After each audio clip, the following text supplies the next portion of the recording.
Exodus 12. The Passover and the Festival of Unleavened Bread. The Lord said to Moses and Aaron in Egypt, "This month is to be for you the first month of your year. Tell the whole community of Israel that on the 10th day of this month, each man is to take a lamb for his family, one for each household.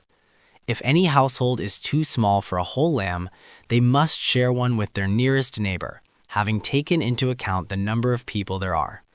You are to determine the amount of lamb needed in accordance with what each person will eat.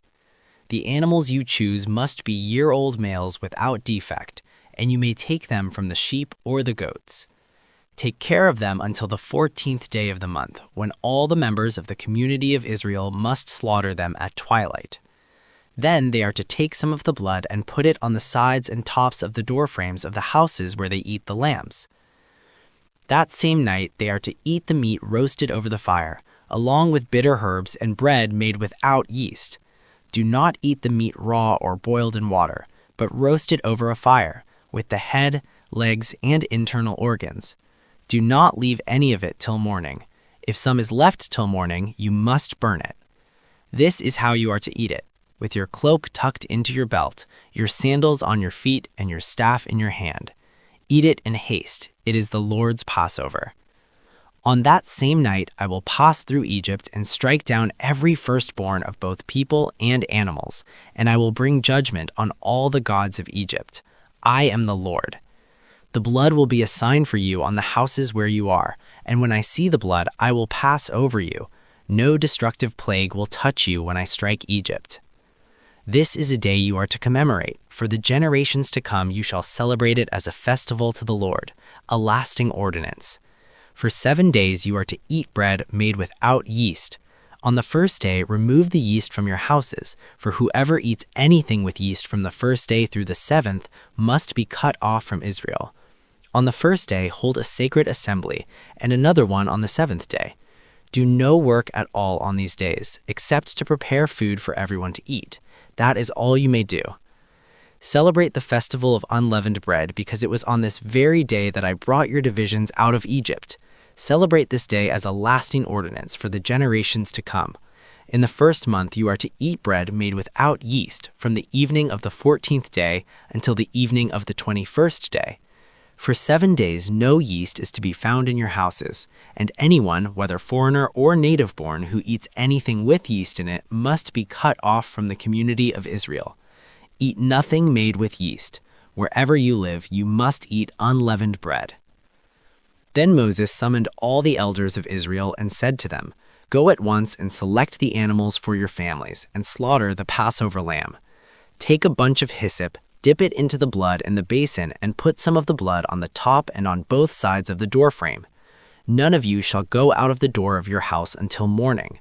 When the Lord goes through the land to strike down the Egyptians, he will see the blood on the top and sides of the doorframe and will pass over that doorway, and he will not permit the destroyer to enter your houses and strike you down.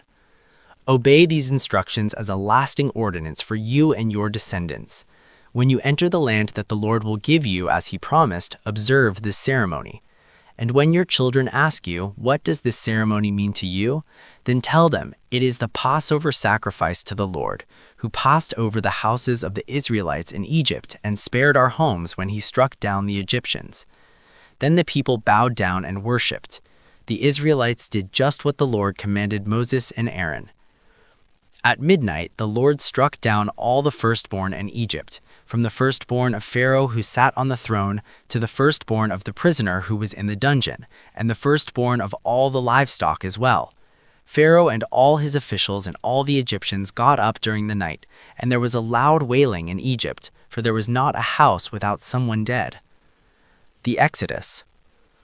During the night Pharaoh summoned Moses and Aaron and said, "Up, leave my people, you and the Israelites. Go, worship the Lord as you have requested. Take your flocks and herds as you have said, and go, and also bless me." The Egyptians urged the people to hurry and leave the country, for otherwise, they said, "We will all die." So the people took their dough before the yeast was added and carried it on their shoulders in kneading troughs wrapped in clothing. The Israelites did as Moses instructed and asked the Egyptians for articles of silver and gold and for clothing. The Lord had made the Egyptians favorably disposed towards the people, and they gave them what they asked for, so they plundered the Egyptians. The Israelites journeyed from Ramesses to Succoth. There were about 600,000 men on foot, besides women and children. Many other people went up with them, and also large droves of livestock, both flocks and herds. With the dough the Israelites had brought from Egypt, they baked loaves of unleavened bread. The dough was without yeast because they had been driven out of Egypt and did not have time to prepare food for themselves. Now the length of time the Israelite people lived in Egypt was 430 years. At the end of the 430 years, to the very day, all the Lord's divisions left Egypt.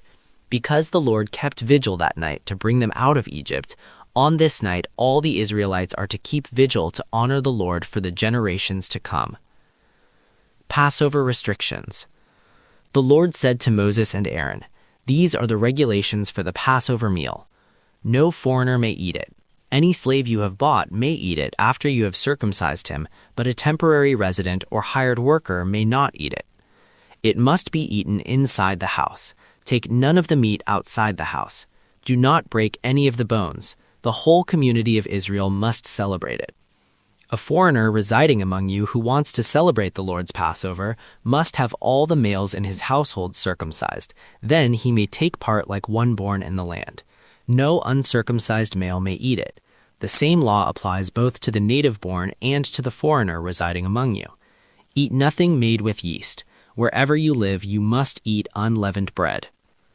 All the Israelites did just what the Lord commanded Moses and Aaron.